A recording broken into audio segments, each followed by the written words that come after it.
in collaborazione con Glen Vision e Ottima Trento. Una vacca spunta sulla strada e viene centrata da un'auto in Valsugana, ma raffica gli animali travolti in Trentino.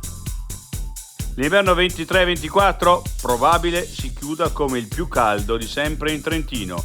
Finora, a febbraio, temperature di 4,1 gradi superiori alla media. C'era una volta la Bolghera bene, degrado e paura, i residenti esasperati. Di Pippo, situazione in costante peggioramento, aggredito pure il parroco.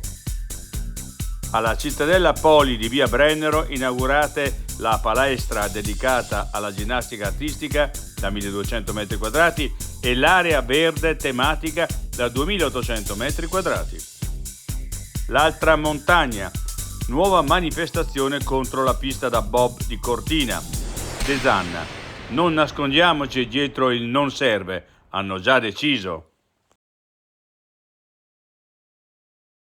Ottima Trento, dal 1997, consulenza, ricerca e formazione. Il nostro impegno, la tua crescita costante. Ottimatrento.it